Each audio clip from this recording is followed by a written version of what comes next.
Adele's Do-Over. I'm sorry, I can't mess this up for you. Gaga and Metallica's Malfunction. And all the high and low notes of music's biggest night. And SNL Over the Line?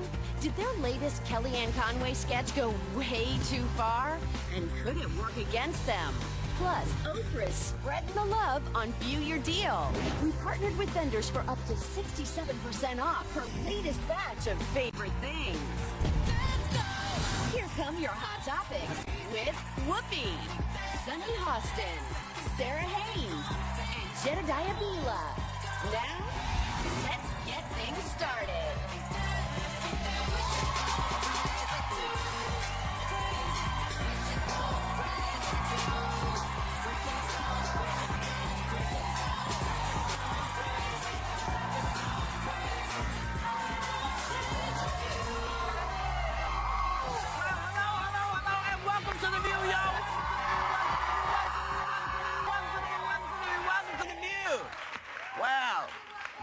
Thank you.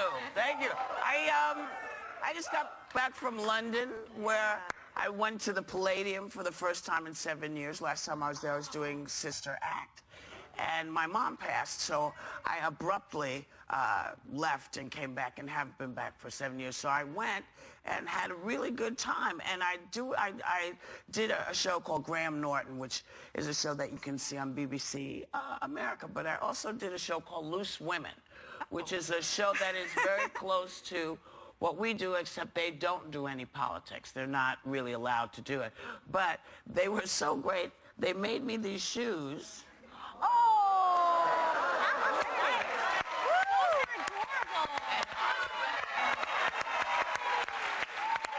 It says Loose Women.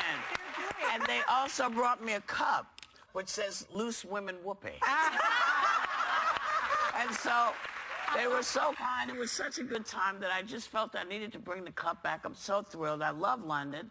And it was an amazing trip. And as you can hear, I'm slightly hoarse. Yeah. But I've been hoarse before. I've had stranger things in mind. We missed anyway. Oh! Loose woman! Loose woman! I was referring to the frog in my throat.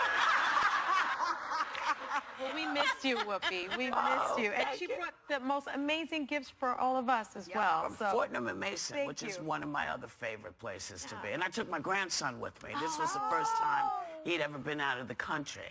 And it was all I could do to get him back on the plane. Oh, London is wonderful. He was like, I am not going. How old is he? 18. Yeah. Oh, I was like thinking little. No. Age though. No. When you go, because you can really enjoy it. London everything. And it's extraordinary city for everyone. And I also thanked all those women because apparently the Women's March in London was much bigger than people led us to believe. Women came out and they just wanted us to know that they stood with women who want to be respected and treated right. And it was a whole thing. That's awesome. So lots to all those women. So at last night's Grammy Awards, they had some technical difficulties, apparently. A mic cut out during Lady Gaga and Metallica's performance. And right before Adele stepped in, it happened in the middle of her George Michael tribute. Take a look. On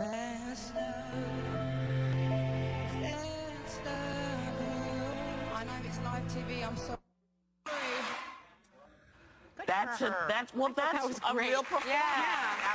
You know, she wanted it to be right, and she didn't want to just carry on. And when you're doing a tribute to someone who you actually respect, you want to get it right. And yeah, Adele, you're the real deal, honey. We know that. Oh, yeah, beautiful. But she apparently was also the big winner of the evening. She's always shocked that she's a big winner, but I love that. she took home 5 Grammys. Yeah. Good for her. So what did you see last night that you liked? I forgot that Hello came out this year because I feel like with how much it's been spoofed and played and that it'd been out for a couple years, but she won across the boards for really Hello. Yeah, I mean, I love Adele, and she was so amazing in terms of her performance last night, but I was disappointed that Beyonce didn't win Album of the Year for Lemonade.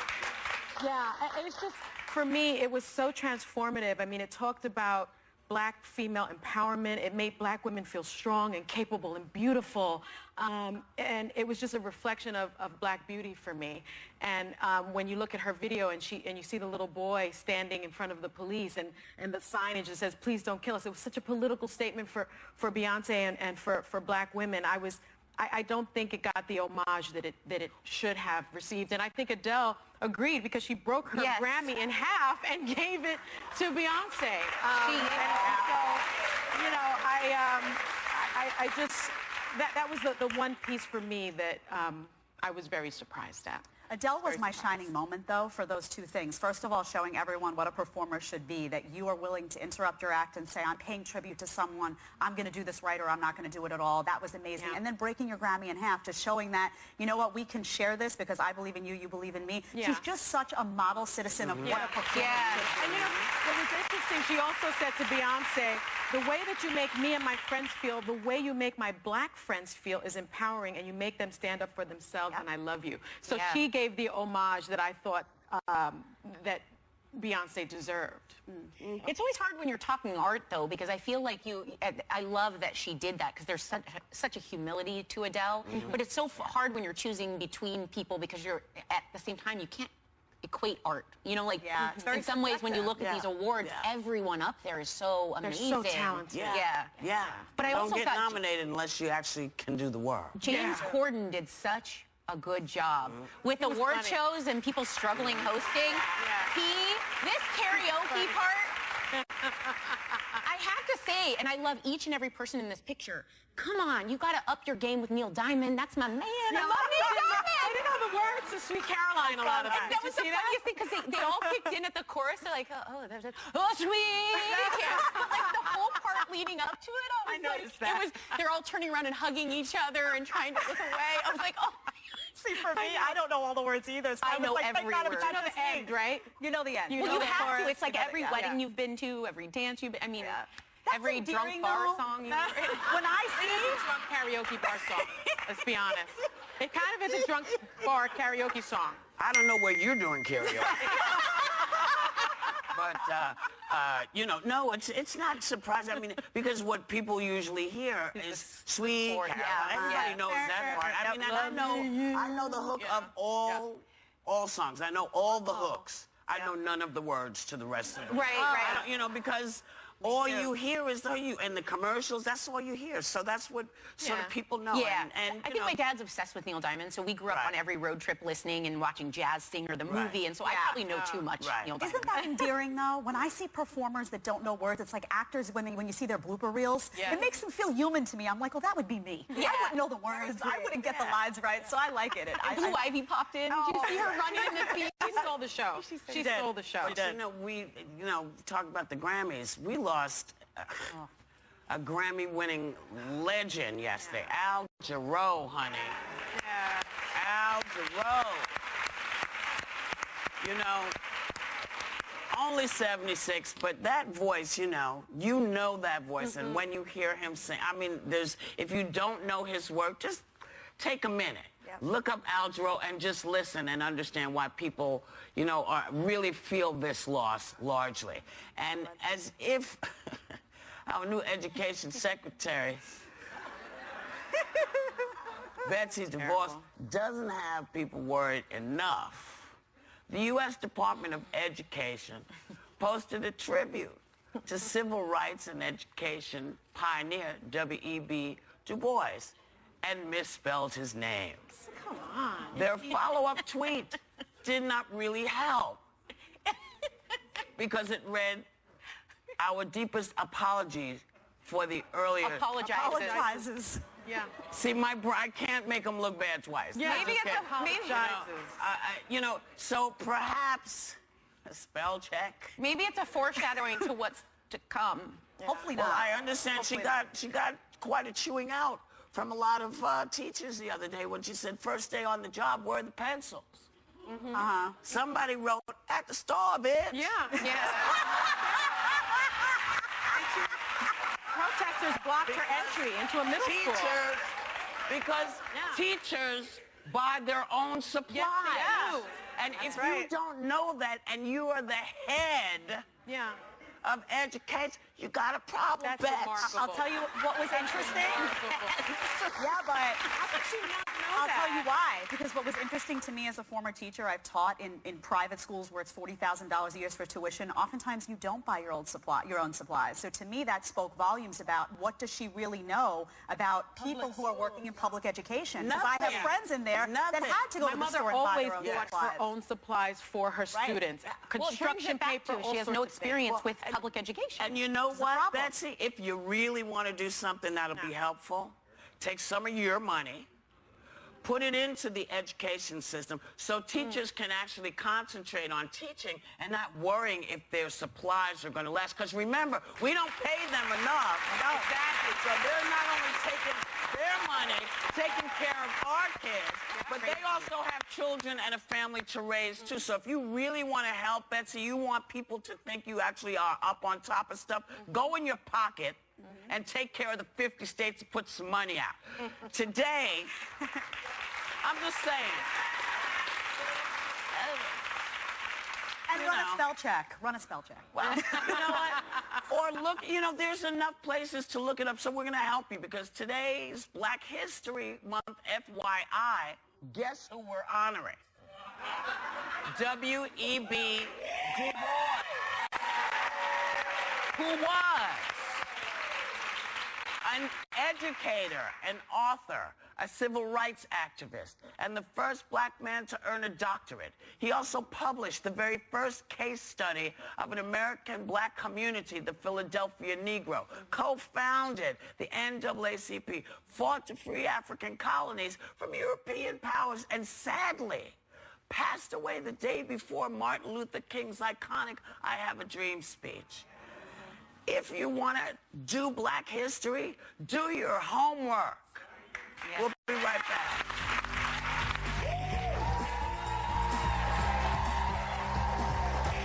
Still ahead, Miller time for Trump. Forget Kellyanne and Spicer. Find out why his senior policy advisor's going viral for his fiery rant.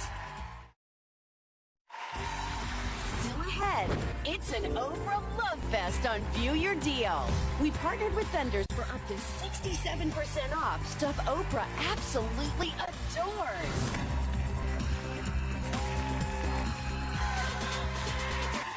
Welcome back. God bless SNL, honey. God bless SNL. They have devoted a lot of airtime to having fun with the new administration. But they're getting criticized for putting Kellyanne Conway in a Fatal Attraction parody. Take a look.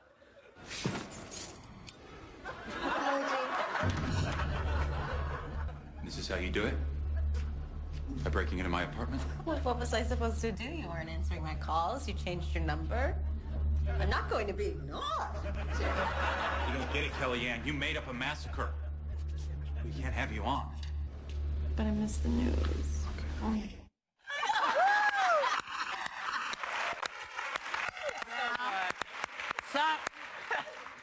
So good. Some critics say that this crossed the line. Do you think that this crossed the line? Well, SNL had its highest ratings in 6 years on Saturday, and I know President Trump likes to talk about those, so it'd be interesting. I know he's had a lot of criticisms of how they've done this year, but I think they're just giving us too much material. It's satire, though. It's supposed to be sort of pushing the bounds, right? It's supposed to make you uncomfortable. Well, Fatal Attraction is my favorite movie. I love Mine that. too, right? I mean, I was waiting for her to say, I feel you, I speak, you know, the whole thing. I taste you, Dan. It's my favorite. I drink you, I smell you, I taste you, Whoopi. But seriously, I thought that it was really, really well done. It's really Well funny. done. Between this and Melissa McCarthy as Spicy, it is great. And I think look, if SNL's picking on you, you've arrived. So any political figure out there, you should be, if it were me, I would be loving it and laughing at it. You can't laugh at yourself, you got a problem. That's how I feel about it. And Kellyanne did something that Trump has not been able to do, which is she did laugh at it. She tweeted, Jake Tapper and I spoke this morning just before brunch time. No boiling bunnies on the menu. Yeah. So, and then Jake Tapper, he tweeted, not after that, before that actually, he just wrote, That's all I can tweet. It's so great. I think it's a great thing, and every president gets. Yeah. No one's immune. You know, nobody's immune, and you know, I know a lot of people like myself don't like to call the other guy the president because I actually think it is Bannon, but I do think that. Yeah, I'm back. I think this is something that he's, you know, listen, the more you fight it, the more fun it's going to be to do it to you. Yeah, it's true. It's that simple. And Kellyanne and Spicer may be spared on the next episode of SNL because Trump's policy advisor, Stephen Miller, apparently appeared on several news shows this week and let loose. Prepare yourself, because it's, you know what, I'm not doing this bad joke. Watch the clip. Do you feel like you and your staff there that you're in control of events at the White House? I think to say that we're in control would be a substantial understatement. The end result of this, though, is that our opponents, we should stop the presses. That's the story we should be talking about, and I'm prepared to go on any show, anywhere, anytime, and repeat it. All right, Mr. Miller. We're expecting to see you here. Oh! Now, you know, because just because you keep saying it does not make it correct. They have debunked the fact that there was voter fraud. It's debunked. The guys whose material you used in all your talking points has said it's not true. It's not true. It didn't happen. So, my friend, you said you're prepared to come on. Come on, man, because we have questions we love to talk to you about. Great. Eerie did his tone sound? In some of those clips, it almost looks like it's Game of Thrones. Like he had a look in his eye and I was waiting for scary music to start.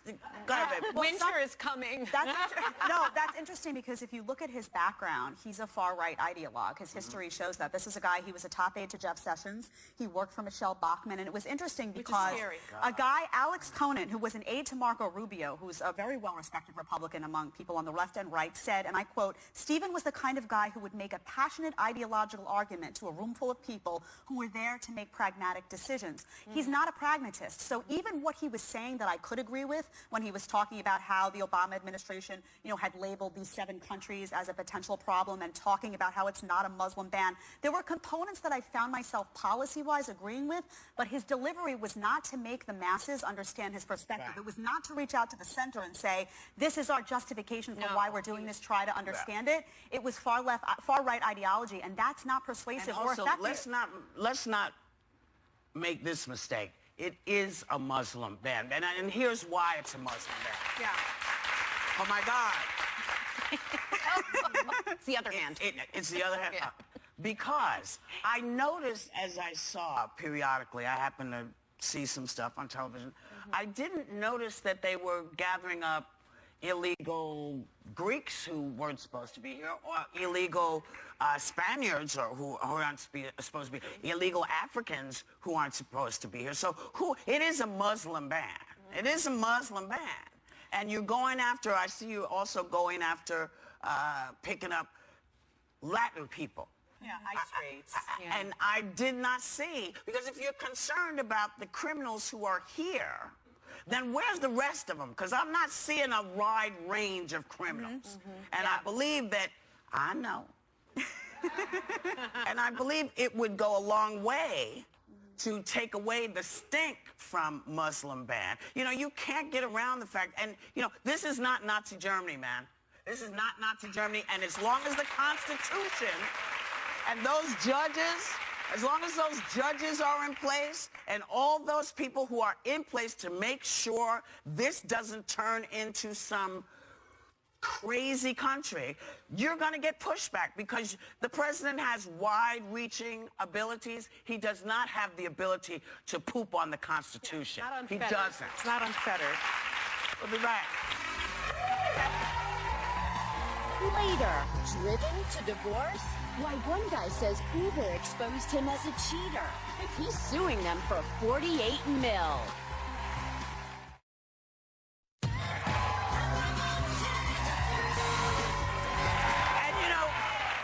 always like to sort of give you the information as we have it. So we're going to continue this conversation a little bit.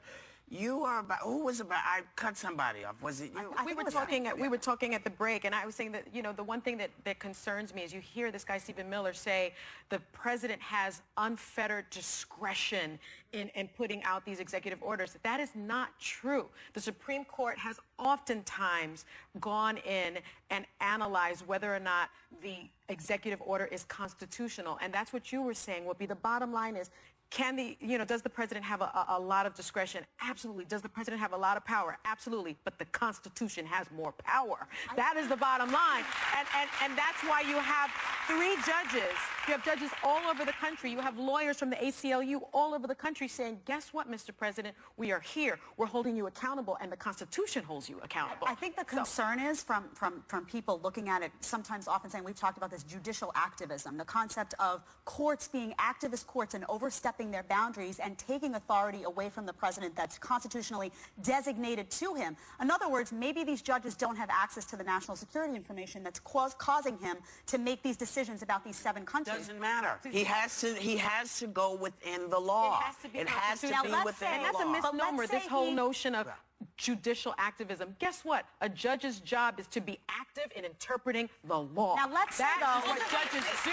That's specific, however, to the Supreme Court, because other judges, will make decisions and say, my religion. But once they get to that Supreme Court, that's what that's about. Outside the Supreme Court, if you're talking about judges around the country, the sentiment is, how do these judges around the country, how are they tapped in to top secret national security information that are causing the President of the United States to make these decisions? Now, I want to ask you, though, if he had come out and said, these 7 countries are an issue, and here's why, because the vetting process on that end is not working. Here's why Saudi Arabia is not on the list, because Saudi Arabia is helping us with the vetting. Would that have made you more comfortable from a legal stand for him to make those decisions? May I? Yes, please. Here's the thing. When all of this went on, when these countries got on this list, it's because Obama saw that there were some loopholes he wanted to get rid of. That's why he got rid of them. And he said, these are the places we are pinpointing. He didn't create a ban. He didn't say you can't come in. He made the loopholes really tight. What most people don't realize is how hard it is to get into this country. Yes. It is very, very hard. And the people he hurt with this ban are people who have been vetted, who have gone through the process, and have done all the stuff that everybody says they've got to go through the right channels. Well, all these people did. So you have to, what the courts would have said to him is, Mr. President, here's what you can do. Here's why you can't do this, because this has already been taken care of by law. Can I ask you a question, though? Actually, legally speaking, Sonny, when people keep saying it's unconstitutional, which I agree, it's in the spirit it's unconstitutional, do people abroad have the same rights? That's a great question, because I heard a lot of the Trump surrogates saying these immigrants don't have constitutional rights. They guess what? When you are coming into this country, you do get the protection of the Constitution. And if you look at the Immigration and Nationality Act of 1965, it's been on the books for a long time. No person shall receive any preference or priority or be discriminated against in the issuance of an immigrant visa because of the person's race, sex, nationality, place of birth, or place of residence. To refugees and everyone. Absolutely, coming in because just race. What if it's not based on race or ethnicity, but it's based on origin? In other words, if you have, 50-something countries that are majority Muslim countries that aren't on this list, and you have 7 that are, and he's saying it's because they've been labeled countries of concern, we're just going to hold them for 90 days, we're going to check the vetting process, we're going to make sure everything's okay, and then we're going to open up the gate. Had he done it legally, that would be one thing. But Giuliani told us very, very clearly that the intent behind it was to prevent Muslims from coming into this country. We're on the same page in that it's the rollout. The way it was rolled out. It's more than the rollout. It's the intent. It's the intent. It's the illegality of it. And also, when you read, that would told us what it was. That would also mean that they would have to go through each person and see what their background is, where they're coming from, what they're doing. They do that. That's what they're doing. 2 years. That's what it takes. Yes, it takes a long time to come into this country. And contrary to what you've been told, and all you got to do is read the Constitution. I know. All you have to do is read the Constitution. It says we don't discriminate that way. Not for religion, not for race, we don't do that. But we will look at your background because we want to make sure you're coming in. If he had done it lawfully, the conversation would not be had. Yeah. But the fact that the guy won't even admit that he made a mistake is the problem. We'll be right back.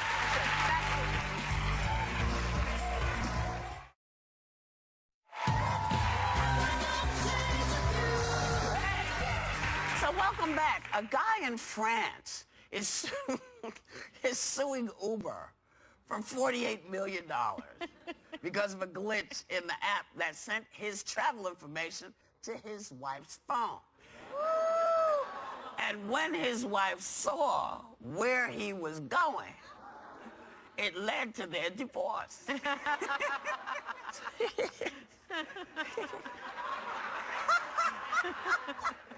Can you explain this story? Because he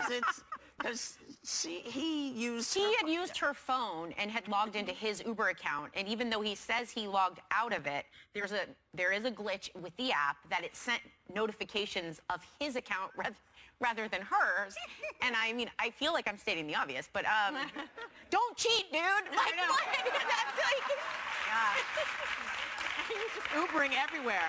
Ubering. Don't go on the record for that. But the technology today. I think she set him up. You think so? I think she thought something was going on and she let him use her phone and then did something and said, oh, yes, mon cher. I see now where you have been going. And now we do how you say the divorce. Maybe. Smart, Maybe. though. That's smart because the technology will trap you. You know, everybody loves the technology and, the technology, my phone tracks everything, this, that. Yeah, your phone tracks everything and this, that. So you got to be careful if you hand your phone off to somebody or... That's a smart woman right there. If you suspect something and you look that up. Busted one dude. Remember the guy we talked about? Because he killed one of the things in Brooklyn, I think it was, and it was not where he lived. Yeah, it's not where he was supposed to be. Yeah, but gotta not play with people's phones. Can you sue though, Sonny, for this? I mean, personal responsibility. I mean, this is French law. But you anybody can sue anybody for anything. Whether or not they'll be successful. Is there a case to be had here? It's Uber's fault. How embarrassing law for may the be dude. different. But you know what's interesting to me? People that stalk their other half on social media and on phones. Like, I think once you start looking, there's a reason why you're looking. I don't do that. No. Yeah, but he's got to man up eventually. I don't do that's that. what she said. We will be right back.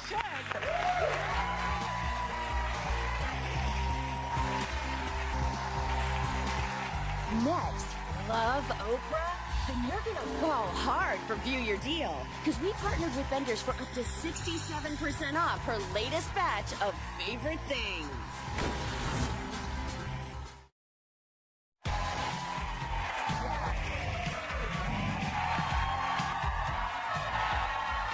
Hearing that Oprah loves something is pretty much the only seal of approval I need. So today we partnered with vendors for up to 67% off stuff she and the editors of O Magazine adore, but it's only while supplies last. So let's get shopping with creative director Adam Glassman. Hi! So great to have you. I am so glad people like you exist. I was just telling you that I never want to do the work to find good stuff, so you do all the legwork. We do it for you, and Oprah does it for everyone. Truly. We're going to start off with, this is what we all need in the winter because our hands are so dry and they're cracked. This is a hot wax paraffin treatment. You pop this in the microwave for 2 minutes. Then you wear these gloves on your hands and your feet. They become soft and smooth instantly. It's great for stiff joints. It's great for people with arthritis. It's great just to have smooth skin. It's great for the winter, period. It's totally great. Yeah. Okay, originally they're $33. Today they're going to be $16.50. Free shipping as well. 50% off. Yes, free That's my shipping. favorite. But I love these. These are great. Okay. These are some of my favorite travel organizational pieces from Person. We all need to be organized, whether we're on the go or at home. They have all of these little magic compartments and all of these little pockets. Your jewelry will not be tangled. Your small items will be safe and sound. Your makeup all has things. This is one of my favorite pieces. This is a travel pillow organizer. Put this on. We all know what a travel pillow is, but this has all this. You put your glasses, your passport, your phone, So when you're on the plane, you don't lose it because we all lose stuff in that front seat compartment. Or not This is on the plane, genius. just to walk through hallways. I have nowhere to put my phone. Okay. The price normally is $24 to $118. Today it's going to be $12 to $59. Okay. We are going to dress up our jeans These and are our gowns. gorgeous. These are gorgeous. These are tortoise-colored clutches with actual genuine mother-of-pearl inlay. A lot of these that you find out there have decals. Yeah. This is an actual handmade. You could put your names on them. They're great clutches, bright pink inside. You could also wear them on your shoulder. This is a great classic piece that will never go out of style. Mother's Day is ahead of us. Think of this as a great investment. It's from Moon and Lola. Normally they're $298. Our deal today is going to be $149.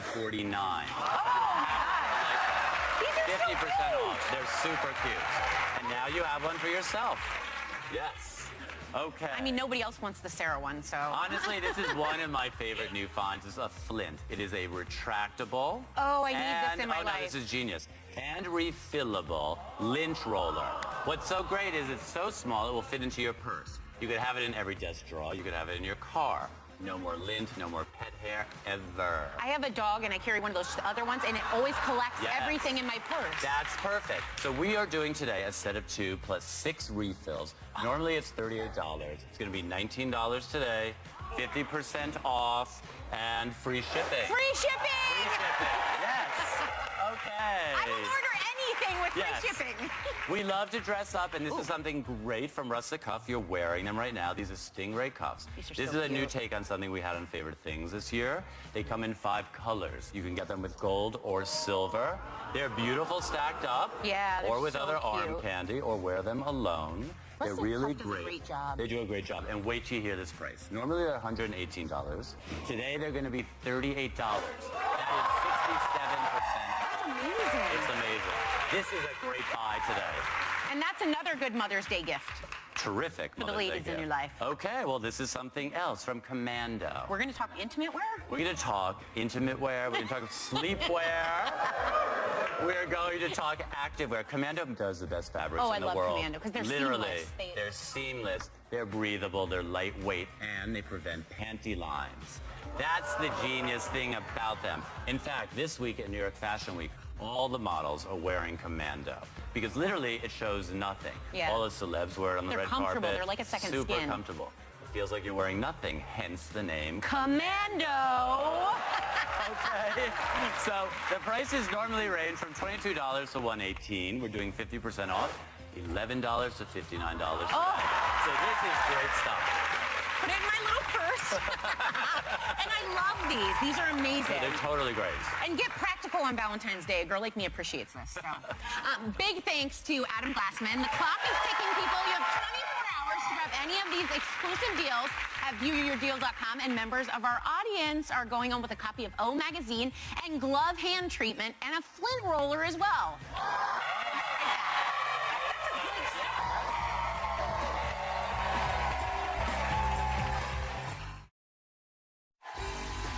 Tomorrow, you're gonna love Valentine's Day on The View when our co-host couples go heart to heart with Holly Robinson and Rodney P in the Beaulywed Game.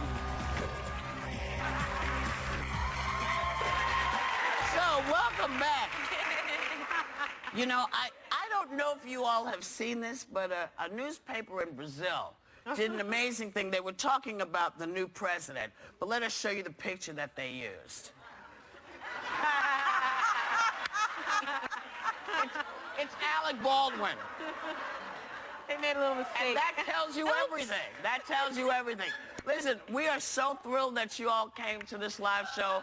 We can't do it without you because otherwise we're just talking heads. So we want you to have a great day and take a little time to enjoy the view. Yeah.